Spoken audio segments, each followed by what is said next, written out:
Welcome into the Tottenham Depot. I am your host, Andrew. You can follow me at Stetka, and you can follow us at Tottenham Depot. This is episode 283, where we get to talk about back-to-back Tottenham Hotspur victories for the second time this season. And it was way back at the start of the season that we got to do it the first time, but we're going to remember how to do it this time and do it once again. We've got Scott alongside. He is at Scott G. Bird. Scott, what is up, my friend? Good to be back on the show. We were gallivanting. And yeah, like you said, back-to-back dubs. I don't even know where to begin. I guess that's your job, so I'll let you do that. But yeah, it's nice to be back talking about dubs. Todd is also here. He is at TC_Kasho. TC, how are you feeling? Buddy, any day you can talk about not being in the fucking relegation zone is a good fucking day. And today, Tottenham Hotspur can have that conversation. As of right now, still 3 games to play. We're not getting ahead of ourselves, although I think we may get a little ahead of ourselves during this conversation, and I'll do my best to pull the reins back. But even I was getting a little bit ahead of myself watching Tottenham Hotspur this weekend. A 2-1 victory over Aston Villa away from home, the second straight win away from home for this club after beating Wolves the previous week. And this was way different than the victory over Wolves. The win against Wolves came on a late goal, and it wasn't a great performance, and we all kind of felt like Spurs scraped by and did what they needed to do. This match here, this was a complete domination of an Aston Villa team that's going to be in the Champions League next season. And this was an ass-kicking of epic proportions. And yeah, we can have a conversation about how rotated of a side Aston Villa played, but frankly, none of that really matters. Spurs got the 3 points that they needed, and they did, in fact, move out of the relegation zone after West Ham got bullied by Brentford over the weekend. So Spurs are back into 17th on 37 points, 1 point ahead of West Ham, and we go on from there. I want to start talking about this game right off the bat because there are so many really, really cool and fun performances to discuss. Let's dive right in, gentlemen. The front three, we all kind of harped on what this front three was going to be. After the injury to Xavi, the injury to Solanke, we come in with a front three of Matisse Tell, Richarlison, and Randall Kolo Muani. And guys, they got the job done. One of them got an assist, one of them got a goal, and they pressed the hell out of the ball throughout. And we're going to talk about the midfield that contributed in that as well. But Scott, what did you see from this team in specific, and how does it differ from what we've seen over the last weeks and months? Well, first of all, the team just seemed to play with an intensity that we haven't seen for some time, right? So I don't know where that comes from. I don't know if that's tactical, right? I think to some degree you're probably breaking out of the constraints still that linger from the Frank and the Tudor era, right? But yeah, they just played with some intensity and ferocity that we haven't seen. And you talked about the front three.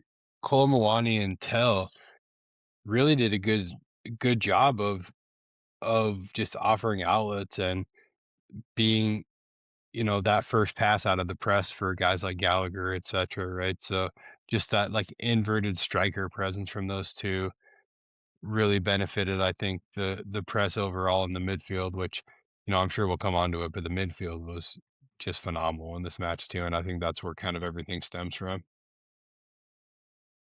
TC, we were kind of questioning where the goals were going to come from, and obviously you only needed 2 of them in this match. Really, you only needed the one until late, when things got a little bit hairy, but not really.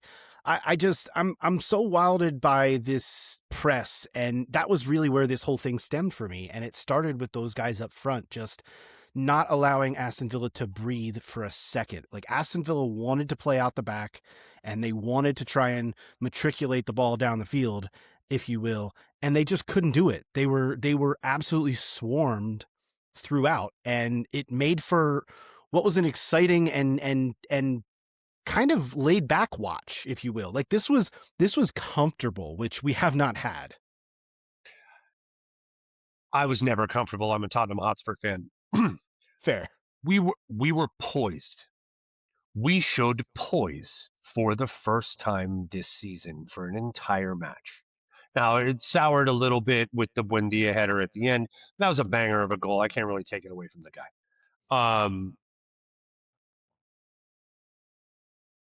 we were in control for so long that this showed what this team is actually capable of when you have a half decent in possession manager at the helm. And say what you want to say about Deserby, and there's plenty to say about him. He gets behind the players, and the players get behind him. And I think that that's such a telling thing about a manager is how their players respond to him. Just ask anybody who played for Thomas Frank. The way that these players are interacting with each other, are interacting with the coaches, are interacting with the fans under Roberto De Zerbi is not like anything that we've seen at Spurs since Ange. And so you look at that and you go, wait a second. This guy's got a plan. He speaks to the players like people. He was a player himself, so he knows what he wants them to actually physically do. We look poised, in control of the ball, and in our actions. There were several times in that game where, we were getting in deep, and under previous managers this year, we would have just checked the ball out of bounds or dumped it wide or whatever, and we rotated it back. And it wasn't backwards and forwards everywhere we go. It was reset, look for another option, try this route again, and then we're back on the front foot. And it was something that I agree started with the press, shout to those guys up front. But I think that it was a mentality shift for the entire squad as to, oh, wait a second, we have an identity. This actually makes a ton of sense. And hanging on to the ball is kind of fun. I think we should do more of it. It was a composure, you're right. And I'll speak to, like, you want to take it back. Just the fact that Anthony Kinski was able to put his foot on top of the ball at multiple times and wait for what he saw and wait for what he saw to develop and then make the outlet pass. He wasn't hoofing it long. Spurs were able to play through the players that they had on the pitch with composure, with poise. They were able to find the right passes at each time. And I was really blown away by the fact that the midfield, and I will come on to talking about this midfield, because I think when everyone sees this midfield on paper, they think, what the hell are they doing? Like, Paulinho coming in and Basuma going out, and you've got Bentancur, but what has Bentancur really been since he's come back from injury? There's just a lot of question marks, and, you want to talk about Conor Gallagher playing the number 10 role. Like, that's not really where he fits on paper, but all of it worked because each one of those players was doing exactly what they needed to do and providing the outlet for one another. They were working so well together, and you're right, it wasn't just the press. It was everyone was doing their job individually, and that made it work as a collective unit so well. And that does speak to the competence of a manager who is putting them in position to be successful at what they are good at doing. What puzzles me about watching this match is how the hell Thomas Frank didn't get this club to play like this for 3/4 of the season. Well, because he's a fraud. Because he's a fraud, Scotty. Yeah, I mean, I was just going to say a big part of why we see the team playing with so much intensity and so much confidence. Maybe confidence is like the key word to all of this, right? But so much confidence because they finally have a manager who instills confidence in them, right? And I think, again, I'm going to always throw a big old asterisk, when I start to give Roberto De Zerbi praise, right? But if we're talking from a footballing perspective, it's very evident that he's respected by his players. He walks in, commands a dressing room, commands respect, and the players look at each other and they say, okay, shit, boys, this guy knows what he's doing. This is somebody that we can get behind and play confidently for. And we just, frankly, didn't have that with Thomas Frank. We didn't have that with Igor Tudor. And I think we're seeing that pretty clearly. Yeah, and they're buying in, Andrew. They're buying into what he's asking them to do. Conor Gallagher, I think, ran over 13 kilometers in that match, which is by far the most that anybody has in for Spurs this year. He fought so hard for every single, and that's the other thing too. Not just him. Everyone fought so hard for the second ball and the third ball, and they were just where they needed to be. Competence is really is the word that comes to mind throughout this match. So you talked about the the front three, and I want to give them their plaudits. We have hours of tape on this show talking about what Kolomowani, Matthias Tell, and Richarlison can't do. So I'm not going to spend very much time doing that right now. What I am going to say is the things that they can do. All three of them did exceptionally well. Kolomowani is a giant individual playing up front, and he did a very good job of using his body and just beating the brakes off whatever poor kid they rotated in to play with him. It was tough. I thought Matthias Tell showed all of the reasons why we love Matthias Tell and all the reasons why we struggle with Matthias Tell. And Charleston did the exact same thing. But ultimately, what those players do well, Tell with a beautiful ball in on the left foot, Richarlison scoring a goal with his head as opposed to with his feet, as would tell you he's more capable of doing. And Kolomowani being the most industrious I think I've ever seen him in a Tottenham shirt. Yeah. Absolutely played out of their skin. And hats off to them. And the interaction with the fan when Kolomowani came off and he gives the 2-0 to the Villa fan that was giving him the go yourself sign. And then is going and high-fiving all the Spurs fans on the way out. The roar of the Spurs fans when he did that and then came over and high-fived them. Like, it has to be said how good the away support was in this match. Like, mm-hmm. and the second best away team in England. Record be damned. Yeah, and third best by record. We're only behind Man City and Arsenal in terms of away points this season, which is incredible for a team in a relegation battle. Like that really is remarkable stuff. Yeah, it is, and I just again I want to. We say this all the time. But the away support was remarkable. You could hear them throughout. And I mean, it's really something when Matty Cash is getting booed every time he touches the ball on his home pitch. At home. Yes. Like that's remarkable and loudly booed. And to the point where they have to mention it on the broadcast. Yeah. Like why is this player getting booed at home? Oh, it's not by the home fans. That's the away support you hear. Like that's incredible stuff. Well, I want to take this opportunity, Scotty, to talk about how many fond memories we have going to Villa Park. Shout out to our guy, Matty Hayes of Transfer Market. I mentioned this on the pod last week. I was going to say, you said this exact same thing last week. Mm-hmm. Van de Vaart's double in 2010, Bale's hat trick in 2012, the Kane free kick to keep Pochettino in 2014, Sonny's winner with the broken arm in 2020, and then his hat trick in 2022. Timo Werner knocking in that fourth goal to round off the 4-0 in 2024. And the fight that we showed to climb out of the relegation zone in 2026. Shout to Matty Hayes for bringing this to everybody's attention. And shout to Tottenham for absolutely smashing their opportunity with West Ham getting kicked in the dick by Brentford at the weekend. So it was all the way around, man. Like, we've got 7 points from our last 3 matches, and 2 out of those 3 performances were really impressive. Yeah, that's what I'm looking at. I completely agree with that, and it really and honestly, the Sunderland game is one you kind of feel like you let get away because they were there in that match. They just couldn't get it over the line to get anything from it. So it has been positive. I want to talk specifically about Conor Gallagher because I asked you guys in the group chat yesterday after the match, who's your man of the match? Because I thought there were multiple options, and all of us said to a man, Conor Gallagher was our man of the match, which, was agreed by the media that was there. Like, he was named the official man of the match in this game. It's not just the goal he scored, which was an actual great finish, but it was just from a pressing standpoint and from a leadership standpoint, like, this is a veteran player who has showed flashes of brilliance with other clubs.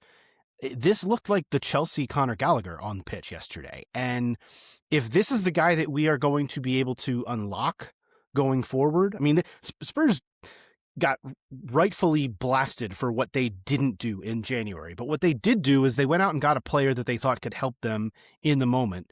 And it's taken a while, but he sure as hell did help them on Sunday in this game. He was everywhere.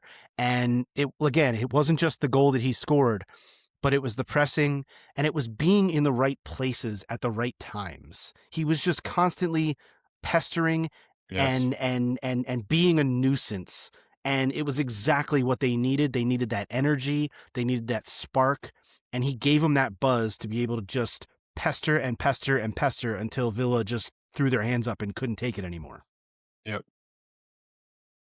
Yeah, no, I'm just gonna echo everything you said. It was all about his energy, and like you said, his positioning, being in the right place at the right time. But like every angle he took in the press, tracking back every angle he took, even in the counter press, just understanding exactly where to go with the ball every time he received it. He did a lot of it was confidence, right? But I think confidence, to keep using that word, that always lends to energy, right, in your reserves. But Gallagher he was perfect on the day.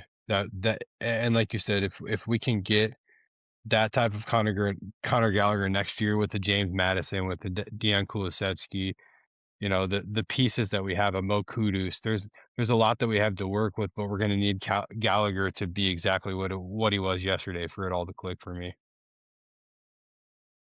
Well, I think a couple things on Conor Gallagher. One, this is Pete Gallagher. This is what he does best. Is he a traditional 10? Absolutely not. But if you're trying to play make from behind him or from the fullback position, and you just need kind of a pressing destroyer in front and somebody who's not afraid to let it go from outside the box if you give him some space, like he's your guy. Like that's what he does well. That's what he did Yeah. well at Crystal Palace. That's what he did well at Charlton. Like that's what he did well when he was playing well at Chelsea. Those are the things that Conor Gallagher did well. He can score a goal from outside the box. And the one that he scored this weekend will be on Conor Gallagher's highlight reel for the rest of his life. The touch, the stroke, the finish, the celebration, everything was perfect, even all the way down, and I don't know who did it, even all the way down to the Peppa the Pig meme that's been rolling around the internet today featuring Conor Gallagher. All of it was perfect.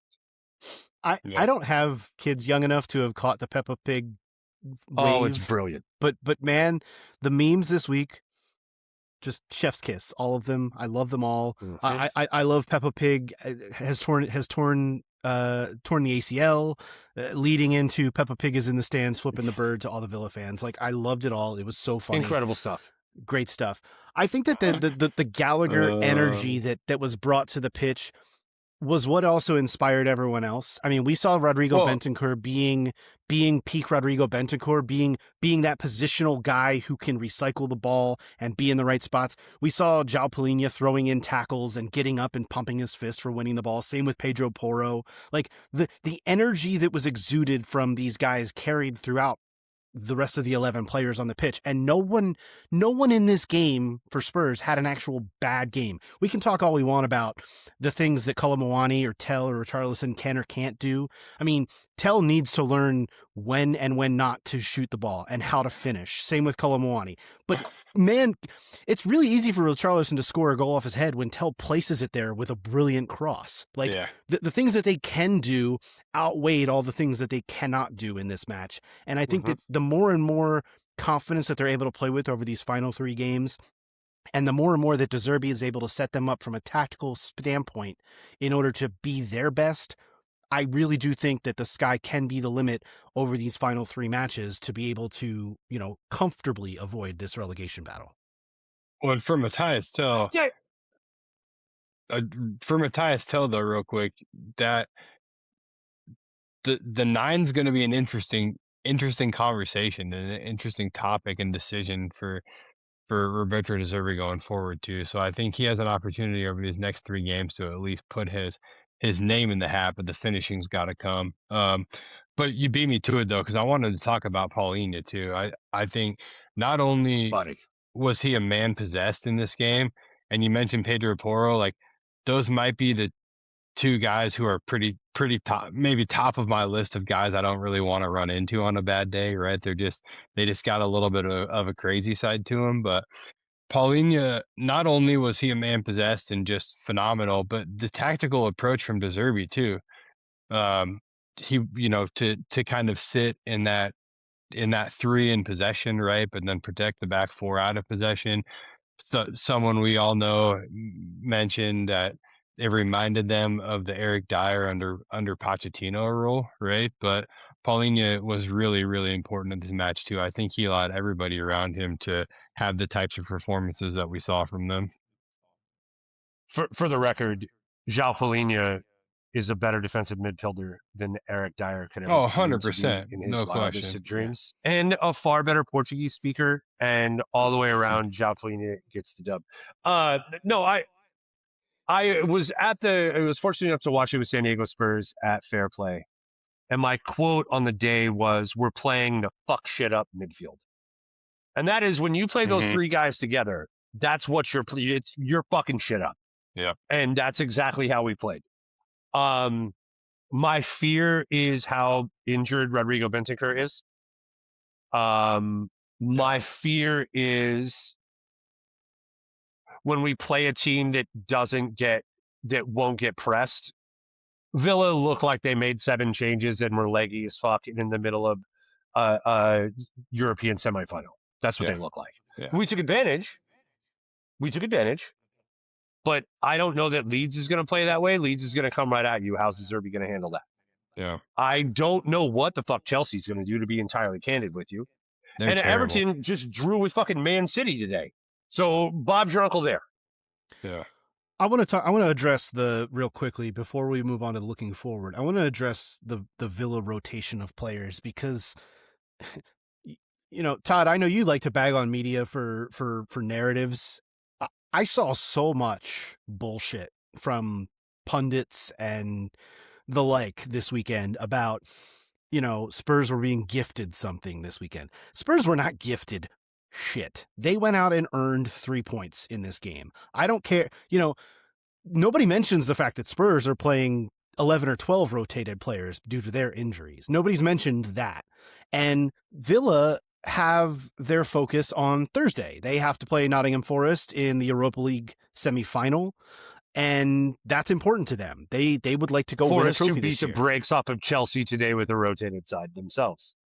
Exactly. This time of year, teams are going to do what they need to do to accomplish their own goals, and you cannot control that. Hell, if you look back to last season, remember what Spurs did in order to accomplish their own goals in going on to win the Europa League. They were playing very rotated sides down the stretch as well against teams that were very much in contention for things. So this is not something that we can point to as, oh, this is the only reason that Spurs won. Like, I'm done with that narrative, and I'm tired of hearing it, and I want to put it to bed just immediately because I think that it's unfair to the 11 players on the pitch and the subs that came on and earned this 3 points and fought like hell for the badge. Like, this is, and it's weird saying this. I mentioned at the top, Spurs have won back-to-back matches in the league for the first time since the first 2 games of the season when they beat Burnley at home and then went on the road to beat City. That is so long ago. And it's been so long since we have had this feeling that I don't want to give credit where it is not due. You give credit to the players for fighting for the badge and being on the pitch and busting their ass to get done what they got done, and I appreciated all of it. We had to score the goals, Andrew, and there's been plenty of times this season where we just did not have the ability or the industry to score the goals needed to win the matches. Yep. And we scored the goals. You can only play who they put on the field in front of you, and we beat them 2-1. That's it right there. I'm just going to say that the interesting thing about all of this is if you play for a Premier League club, then you are a Premier League footballer. And I don't think it needs to go any further than that, right? I saw an interesting tweet today that said, and I'm not sure who this is. It's a verified account, right? So I guess that doesn't mean as What much does that these mean? days, but yeah. Yeah. But someone said, I think this Villa game has shown that there needs to be some sort of points deduction for anti-competitive lineups, etc. It's not fair that West Ham had to play a full-strength Villa and thus lost, while Spurs get to play a Villa team that wouldn't look out of place in the championship. And then the Footy Feed retweets large enough, football media conglomerate retweets. Really, it's hard to disagree with this, ... But first of all, it's That's just very people easy to not disagree with thinking that. before they speak. Yeah, that's like the worst take Yeah. I've ever heard. So it's Haters very being easy to haters. disagree with that. But that's it right there, Todd. I was going to say the issue is with all of this is that everything is so tribal in the Premier League, right? And that's why we see all this bullshit. It's just a bunch of Arsenal fans. They're like 80% of the media is an Arsenal fan. I think we have the data to back that up for sure, right? So that's all of this that this is. No, it's So- what Ann said, man. Spurs. Insert Spurs into any conversation, and it does wild things to people, Yeah. good and bad. I was at a pool a couple of weeks ago, and I've got the badge tattooed on me. You guys know that, right? But some random kid comes up to me, Tottenham sucks ass. It's like, all right, dude, I'm like almost 40 and you're drunk and you're 17. Just, I'm having a conversation, but thanks for your input. in Iowa. That shit's crazy. Yeah. Um, This was on a I cruise want to. ship, actually. So. Oh yeah, this was on a cruise ship. He was doing Yeah. some gallivanting. I remember. Yeah. So. Okay, no. I wanted to make sure where this was. You're out and about in the world. You're subject to all sorts of Philistines. Oh, but man. Yeah, 17-year-olds wouldn't be able to drink in Iowa. It's not legal there, right? that's none of that well. ever I mean, hey, happens. man, I don't hang out in Iowa. It's hard to say what goes down out there. I want to look ahead a little bit, gentlemen. Obviously, and this is where I want to have the conversation. Are we feeling too confident after 2 straight victories and the way this is turned? Because I'll be honest, a week ago, I would not have expected us to go into Villa and win, and I would not have expected us to already be out of the relegation zone. And now when I look at what lies ahead for the teams involved, are we becoming a little bit too overconfident? Because this is not done by any stretch. Like they're ahead of West Ham by a point, and there are still matches to be played. When you have a god-awful home form in the way that we do, your And final game is at home. Two of the 3 games are home that we have left. You have to play an extremely informed Leeds team at home. And you have to have a trip to Stamford Bridge and you're a Tottenham fan. No, we are not being overconfident right now. What we are doing is we're riding momentum. And when you get 7 points from 3 games and you get 2 out of 3 of those matches, we're really impressed with the performance. That's momentum you can ride. And when you're in a relegation battle, all you have is momentum and relegation battle Richarlison. Literally, that's all you fucking have right now. So you got to ride that shit till the wheels fall off. Scott, are you feeling overconfident, or are you just like, no, you take 1 game at a time at this point? I was feeling great after yesterday, but now you guys have me really thinking about what's ahead, and yeah, I may be a little overconfident if I'm being completely honest. And I think there's a lot of and people I don't blame you. I don't blame you after watching what we watched. That's the thing. I mean, we were really after good, seeing what they did. We were very good, but a trip to Stamford Bridge, as Todd mentioned. Now, Chelsea has lost 6 straight for the first time since like 1972 in the Premier League. They got beat so bad today. They're awful. So that helps us, right? We can honestly. And Roberto Sanchez got. It hurt us today, but too. it could help us going forward. Yeah, true. Well, Roberto Sanchez and Morgan Gibbs White came head to head on a clash. Ooh, I didn't know. Morgan Gibbs White Morgan Gibbs White's got this whole situation going on. It looks like he was in an MMA fight. We haven't heard hide nor hair from Roberto Sanchez. I don't know what's going on in that guy's world, but there's a good chance that concussion protocol is what it is. So we'll see how it goes. So here's what I'll bring up for the immediate future. Of course, when we look ahead at the schedule, I'm not only looking at West Ham behind Spurs, 1 point behind Spurs, but I'm also still looking at Nottingham Forest, who are now 5 points ahead of Spurs after beating Chelsea today. However, Nottingham Forest do have the match against Aston Villa on Thursday in the Europa League. They then have to host Newcastle on Sunday. A tough match. Newcastle's not great right now, bro. Well, but Newcastle's still Newcastle, and Nottingham Forest is still Nottingham Forest, and they're going to be coming off of a match that they really care about having to play on Thursday and then turn around and play Sunday. So I'll just put that out there. The other thing is that West Ham have to host Arsenal on Sunday. Right. Obviously, we all know what Arsenal is fighting for. I wouldn't expect West Ham to get much out of that, but we'll see. The point I'm making here is... I would rather West Ham win than let Arsenal win. Well, I disagree with you fully, but that's a conversation for another day. I know that you do, but that is your right to do so, but fuck Arsenal and everything that they stand for. But my point is that all of these matches that I've just discussed are going to be played prior to Spurs hosting Leeds next Monday. So you're gonna know where you stand heading into that match. Yeah. The same will be the case the following week when West Ham play at Newcastle the following Sunday, and then Nottingham Forest have to go up to Old Trafford to play a Man United team, which has been killing it lately.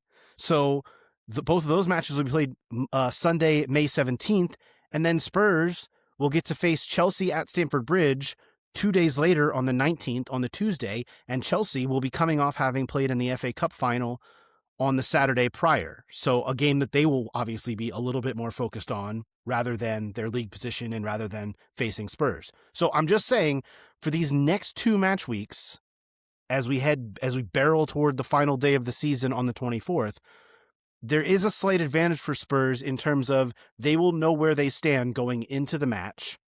And I think that the opponents slightly favor Spurs as well in that respect. And I know that no one's confident going to Stamford Bridge, and Leeds are a totally different team than Villa. Like, they're not going to sit back. You're right. The tactics are going to have to be totally different next Monday than they were against Villa. And you're going to have to do things much differently in order to get a result there.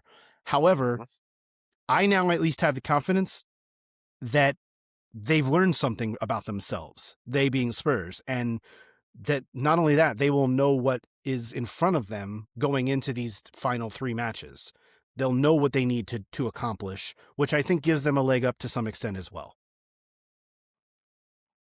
Well, yeah, I mean, it has to. It certainly did this weekend, where you knew that they got mollywopped by Brentford, and all you had to do is go in there and get a scrappy dub, which we did.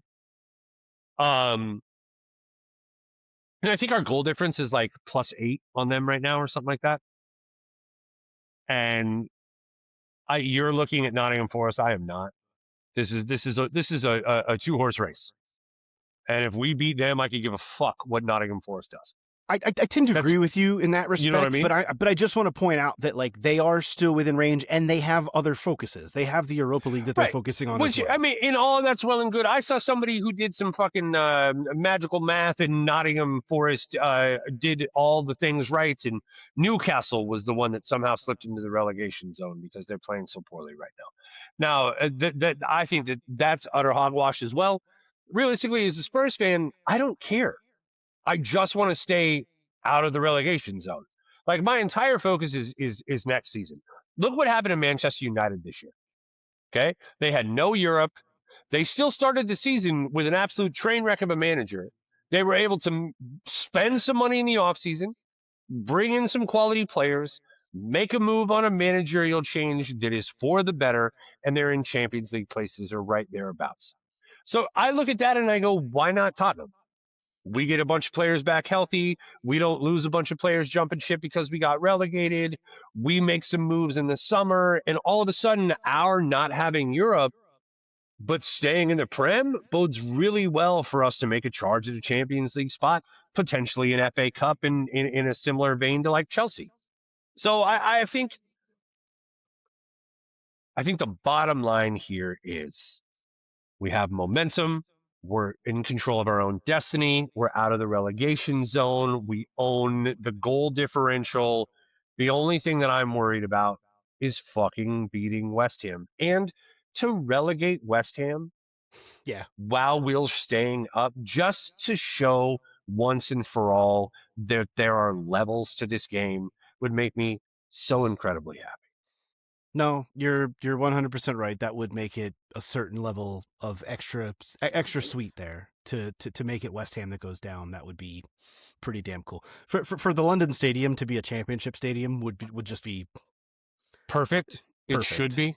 Make it not be our stadium. That's all I'm counting on right now at this point. I'm just head down, and we're going forward. That is, in fact, where it stands. And just a reminder, because Spurs do play next Monday and then they play the following Tuesday, the podcast is going to be coming out a little bit later over the next few weeks. That the schedule will be adjusted because the schedule is being adjusted. I just want to make everyone aware of that fact as well. Before we move off of this, Andrew, I want to ask you one more question. Please.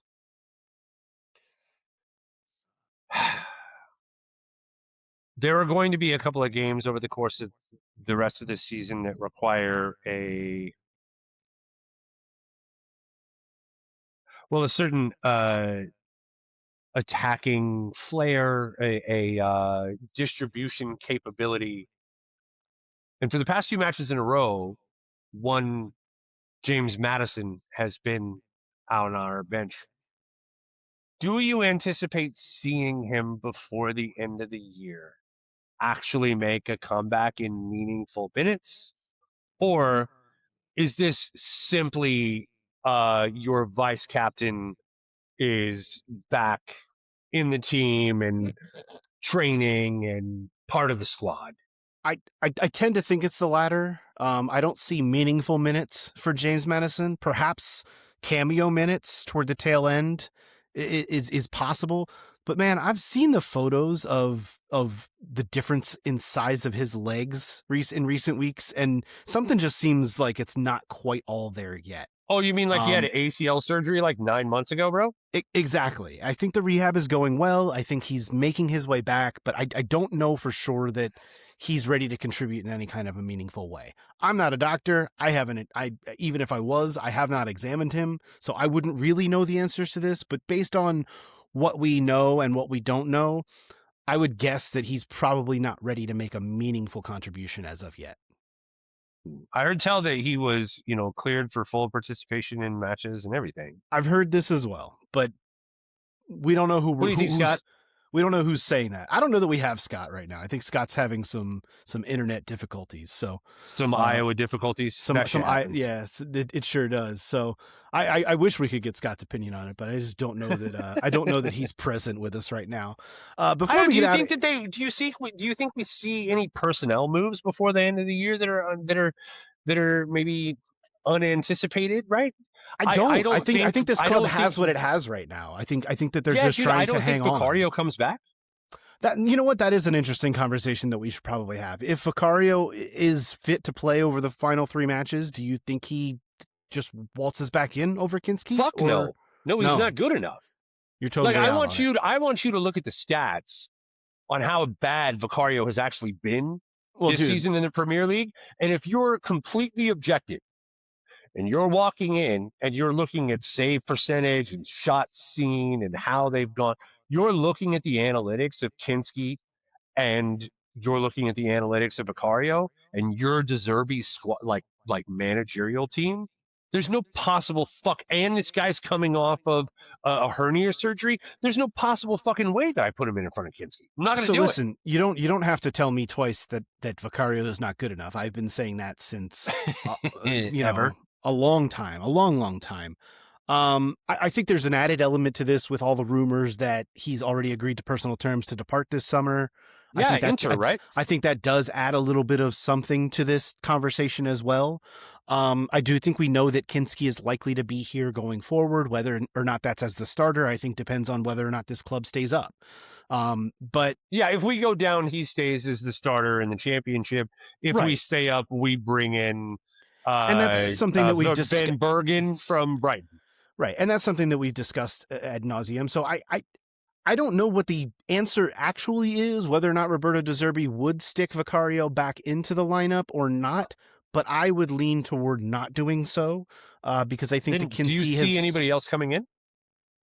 You mean throughout the 11? Yeah.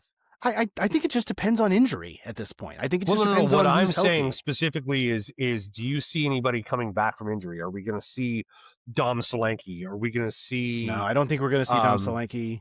I think he's done for the season based on everything that I've read, based on the severity of his injury. No, I do not think we are going to see much else by way of help coming. I think that this is a team that is, about as healthy as it's going to get and just needs to stay as healthy as it can at this point and get its way through to the final few matches. I don't disagree. Just kind of looking over the list, like we're not going to see Ben Davies. We're not going to see Christian Romero. We're not going to see Kulusevski. We're not going to see Xavi Simmons. Solanke, you mentioned. Kudus, we're not going to see. Odebear. It's a wrap. It's hang on for dear lifetime. A couple of noticeable people that were on the bench that are working back from, former injuries. Jed Spence is back, which is good news. Udogie was back, which is good news. Bergvall came in and played some minutes late. A Dragusin made a bench, right? Like, Mm-hmm. we have some bodies, so it's not like it's. But I agree with you. When Jed Spence came on and played right wing, you could tell the cupboard is quite bare. Yeah, I mean, that's who they have. They don't have anyone else to be a winger or a striker. They have the three that they played, and that's it. They have, they have Souza to come in if they need him to at left back. They have Spence. They have Dragishin as the backup center back. There's still Archie Gray out there in that midfield too, which I'm a little surprised we haven't seen a little bit more of Archie Gray. But I'm honestly, not. when your midfield cooks the way that it did, you go with what's working. And Dude, listen, when you have that level of Bentancur, yes, Archie you Gray use it. doesn't see the pitch You use it. because 100%. it's Bentancur, and then you replace him with Basuma just like he did. No, you're spot on. You're right there, and I think that for these final 3 games, I think that you have what you have, and you scratch, claw, bite in every way that you can, just the way that they did on Sunday at Villa Park. And that, I think, the thing that I'll take most from this match is that it felt good to see players playing for the club, because I don't feel like we've seen a lot of that lately. And it felt good to see Porro dive in on a tackle, win the ball, and then get up and pump his fist. Same with like those moments They're that we so saw, jacked up. those moments of passion and fighting for every single inch of the pitch. That's what I'll take from this weekend and from this match specifically. That really made me believe again. And it's been many, many weeks since I believed that this team had the ability to stay up. And now I actually believe that it does.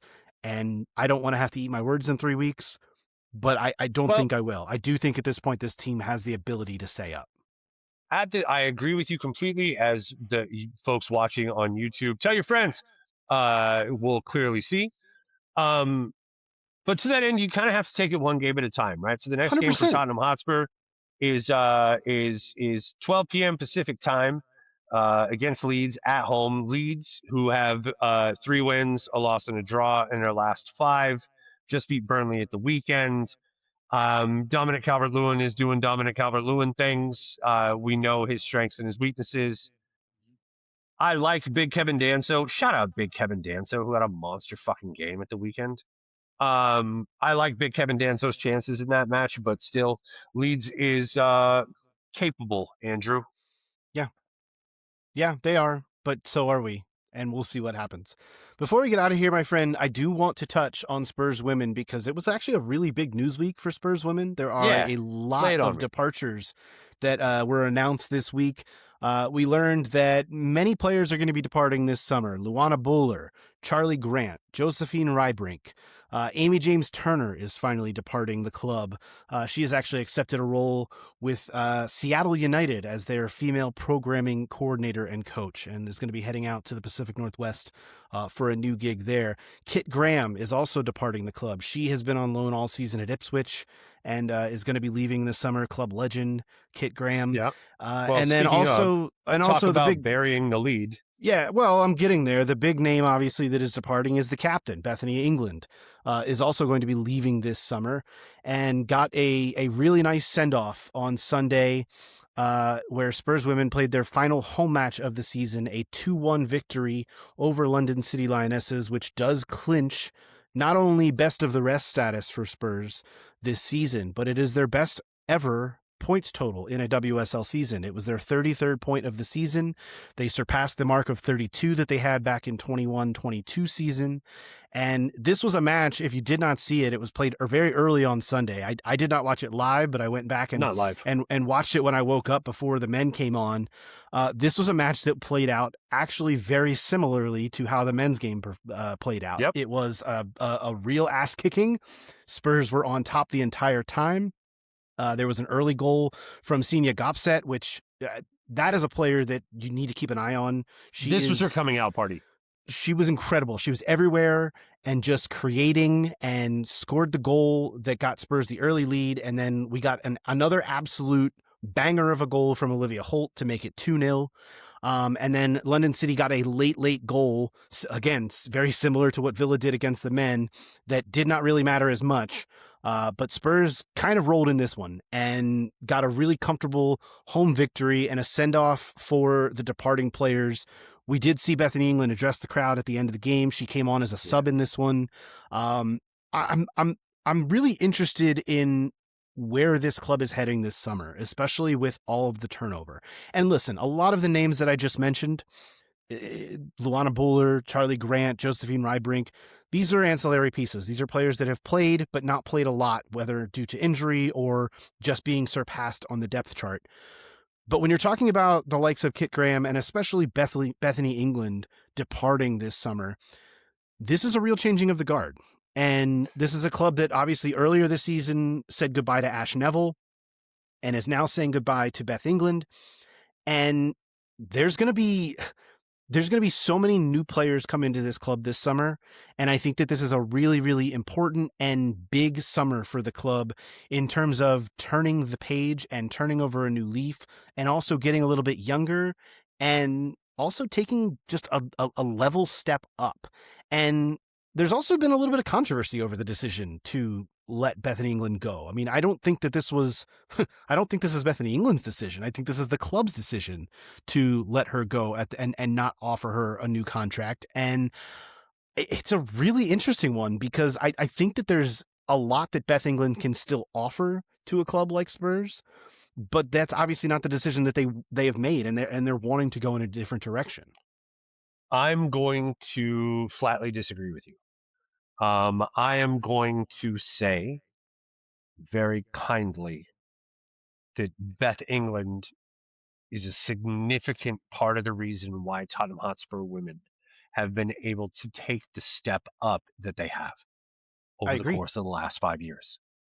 But in the case of Kate Graham or in the case of Beth England, and definitely in the case of Kate Graham, they were not in Martin Ho's plans. Mm-hmm. And when they gave Martin Ho the extension, as they rightfully should, and then they backed him with a bunch of new talent in the January window, it went to show that the pieces that Martin Ho are looking for are not currently in the squad, and we need to go get different ones. In the case of Beth England, she's been an incredible servant to the club over the last 4 years. I wish her the absolute best in whatever it is that she has to do next. But at 31 years old, Beth England is not the striker that you need in this team to take you from where you are to where you want to go, which are the Champions League places and potentially to challenge for this title. Mm-hmm. Okay, you need to get younger, you need to get faster, you need to get stronger. And I think that can be said in the case of Ash Neville as well as in the case of Beth England. And then when you look at the whole situation with the fact that Beth England's direct replacement does a better job of playing Martin Ho football, but is clearly not good enough for this league in Tika Tanberg, like I think you're going to see a large amount of social capital spent on bringing in a verified goal scorer this summer. They've done a really good job of quietly shoring up the defense and bringing in some young quality prospects in the final third. But in terms of like that bellwether, right? Like that talisman, they don't have that in the squad right now with the departure of Beth England and Ash Neville, who were who were the faces, for lack of a better term, of that Tottenham Hotspur. I think you have a lot of really quality role players in this team right now, but I think what you're going to be looking for in the summer is your Jurgen Klinsmann, right? That's the type of player that you're looking to bring in here, because I think that Martin Ho's done a really good job of utilizing the opportunity that he's had to play quality football in a way that's replicable next season and able to be built on the momentum. I completely agree with just about everything you say. I do think that there's, there is the opinion out there that Bethany England can still offer something, and I agree with that. But also agree that in order to take that next step beyond where Beth England helped this club get to already, you do need to go elsewhere. You need to take that next step and get better players. And that's not to say that Beth England is not good anymore, but you bring it up. She's Well, 31, no. whereas Tinka Tamberg is 21. And I also agree with you that Tinka Tamberg has not shown the ability to become Beth England as of yet. So you need to bring something else in there in order to drag Tinka Tamberg along as well, because I do think that there's a player there and a player that can still develop into a great player, but there's going to be more time needed in that respect. When you're talking about leadership, though, I'm very interested to see where that comes from now from this club, because Olivia Holt is still here. Drew Spence is going to be a really big part of the leadership in this club. I'll be interested to see where the armband goes, for that matter. I mean, I like, just that alone is a decision that will need to be made going forward into next season. And I think a lot of this it's a little bit scary, because it's something that's very easy to fuck up. It's something that's very easy to, taking this next leap is probably the biggest leap. You can get to the middle of the pack in the WSL, as Spurs have done, granted with some relegation battles mixed in over the last few years, though. But we've seen the potential of this club to jump to the middle of the pack in the WSL like they have done this season.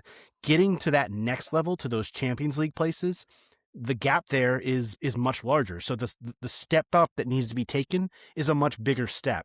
And if you screw that up, it can be difficult to swallow. So I do think it's going to be a trying and also exciting summer for this club, and in seeing how they operate and what they bring in, and honestly just how serious they are about all of this too. Like, how serious are they about actually trying to jump up and grab one of these spots from United or Chelsea or Arsenal or City? I think I'm going to say how did you drive me into this conversation? I'm going to say the uncomfortable thing right now. I think that's going to be determined by whether or not they get rid of Drew Spence. You're saying you think they should be getting rid of Drew Spence? I think their ambition, we're going to find out where their ambition is by whether or not they get rid of Drew Spence. See, I don't think it's you have to get rid of Drew Spence. I think it's you need to add to Drew Spence. I think you need addition. You don't need addition by subtraction here. You need addition by addition. What I would assert is that at 33, almost 34 years old, surrounded by a bunch of 20 to 26-year-olds by and large. I think there's a couple of outliers at like 28, right? But clearly the only one left over 30 after the end of the year that's going to be playing any meaningful minutes. I don't know that aligns with what you're looking for. And also, when you're playing in such a prominent position, I don't know. I think you still need some leadership in there, though. I think you still need some veteran leadership. There's still so much quality in Drew Spence, and I don't want to take away from her ability in any way, shape, or form. I just think that as I'm looking at the makeup of this team, it's going to be really hard to promote a 25-year-old to captain when you've got Drew Spence sitting right next to them in the lineup. Right. So it's like, what I'm saying is, from just from a managerial standpoint, I think you kind of have to finish cleaning house if this is the route you're going to go, which it seems like they are. But I also think is a hard thing to say. I told you this was uncomfortable, bro. It is, but I also think you can't just go with all 24-year-olds. I think you need some veteran. Like, Kopp's I think you need 28, Amanda Nilden's 27. Like, right. You've got, what's our center back who's hurt? Gosh darn it, I'm spacing her name right now. Are you thinking of Bartrip, Marley Bartrip? You're thinking of Molly Bartrip, right? I think so. And she's she's 29, so she's like 29, yeah. Yeah, but so I mean, like, there's still leadership, but you're saying, like, I don't know where the leadership is coming from, and I'm saying I think this is an intentional shift to youth to empower, like, Olivia Holt, or you know what I mean, like somebody else to take the mantle and go. Well, and look, I am just as blind on the men's transfer market as I am on the women's transfer market. I don't know what's out there, who is out there that can come in and help this team. I didn't know Tinka Tanberg's name before she joined. I didn't know Senia Gopset's name before she joined. Right. Like a lot of Well, these Gossip players, I knew, but like I didn't know Tamberg. you know, For sure. I knew Toka Koga just because I've seen her play in the Olympics and things like that. But there's a lot of these names I did not know, and there's a lot of names that they'll sign this summer that I won't know. I just hope they're the right players that are being brought in for the right reasons. And I think it's a real opportunity for this team to make a jump rather than just stand pat and stay where they've been, because we've seen this for a couple years now. You know, we saw it under Robert Villaham, and then it went to shit. We've seen good things now under Martin Ho, and I don't want it to take that same turn that it did for Robert Villaham. I want to see it continue to elevate and escalate rather than level off. You're going to have to replace about 9 goals and 2 assists a year on average from Beth England. Mm-hmm. And you're not going to do that with Tinka Tamberg. No, you're going to do it by spending some damn money this summer. That's right. So I don't know enough about the women's transfer market to be like, this person's on the rise in this position. This is who you should watch out for. This is who we could potentially get. This is who's coming up from a lower division. This is because I don't really know how we, from what I've seen, we buy young players from other countries and rely on them. Mostly Scandinavian countries. Yes. I mean, which is not terrible, right? They're kind of good at football. So it's been working so far. So we'll have to see if they can kick on and just, like I said, I don't want to see it level off. I want to see it continue to grow and continue to get better, because honestly, what they did this past January, I don't want to see them do that again. I want to see them do even better than that. And I know that might be a lot to ask, but that's what has to be done in order to make that jump. With the new kind of like, and you're 100% correct on that. But as they're trying to go, not only jumping in terms of quality of play, but jumping in profile, would you see them dipping into the American market to try to make a splash with a name? I mean, look, there's all this conversation about the NWSL being on a different level than the WSL, and how the WSL has made strides in the last years, and there are a lot of American players who have jumped over to the English game. I don't see why you couldn't do that. I mean, it's not like Tottenham Hotspur don't have the reputation in the United States and don't have the market. I mean, to be able to make the splash. Exactly. And granted, that was a little bit of a, that was a rehab Don't stint. you dare. It was perfect. No, it was great for both parties. It was a really good mutual deal, and it allowed her to rehab after pregnancy, and it allowed Spurs to get a really big name and put 13 on the back of it and Morgan on the back of it, and sell a lot of jerseys and get a lot of promotion out of it. It was she scored a few goals, and then she came to San Diego and did all the things we could ask her to do out of here. So it was mutually beneficial. I don't think they'd be looking for that kind of deal. I think they'd be looking for something a little bit more permanent and a little bit more sticky. I think now you can actually dip into this market for some legitimate talent. Yeah, and whether that player get across here, whether that player is American or whether that player is just an NWSL player, I don't think it matters. I think you need to find the talent. I don't where think the it talent matters is. either.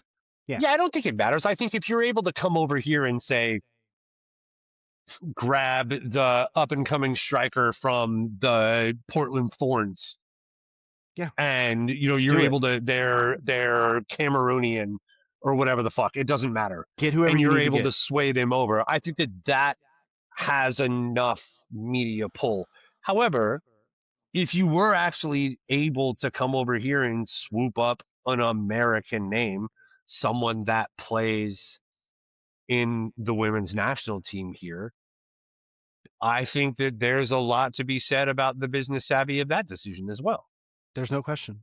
Spurs are going to finish clearly out of the Champions League places this season, even though earlier in the season we had dreams of it. Next season, I want to see them by the end of the year legitimately competing for a top three Champions League spot. I think that is not an unreasonable goal, and it starts this summer. They have to do more. They should do more, and I hope that they do. Spurs do have one more WSL match this season. It will not be played until May 16th. That is the final day of the WSL season. They will be away to Brighton. And that'll be that. And then it is summertime, go time. Let's get all the things done that we can get done. and it'll be an exciting time. And with the distraction of the Men's World Cup in the summer, I think that you can just focus on doing your business on the women's side and getting there's no distraction like there was in years past. Get the jobs done, kick on next season, and go from there. I think it'll be great. I agree. I absolutely agree. Before we get out of here, I just want to give a shout. I just want to give a shout to the men's under 16 for winning the Premier League. Yes, that's a big deal. Great There's call. a lot of talent in that squad. They're kids, but there's a lot of talent in there. A lot of really good braids on that team. I just want to point out, like, exceptional braids. So keep your head on a swivel for those kids. They're going to be they're going to be knocking on the door sooner rather than later. Also, I was a little premature with this last week. I noticed. Well, but then it turned out to not be too premature. The fact that I was prophetic is besides the point, Andrew. I was a little premature in crowning Mikey Moore the Scottish Premier League Young Player of the Year. He had simply been nominated for the award by Rangers, which was very nice in and of itself. However, my guy took home that motherfucker this week. So shout to Mikey Moore for officially being the Scottish Premier League Young Player of the Year. Unfortunately, his Rangers gave it everything they had, but were bested by Hearts today, who looks like Hearts is going to become the first Scottish team not named Rangers or Celtic to win the Scottish Premier League in 41 years, literally longer than your ass has been on this planet, sir. That's true. I am a young buck in comparison. That is a good point. That is a very good point. That is going to do it for this episode of the Tottenham Depot. Be sure to check out our episodes on our YouTube page, youtube.com/Tottenham Depot. If you go to that YouTube page, please hit subscribe and like the videos to help spread the word about the show. You can also do the same thing if you are listening just audio only on your podcast app of choice. Please leave a rating and review there as well. You can also follow me at Astetka on the socials. You can follow Todd at TC_show. You can follow Scott at ScottGBird, and please harass him about his terrible internet. We would love for you to do that. He certainly will not hear me harassing him because he will not listen to this. So make sure you let him know that I am giving him shit at the end of this.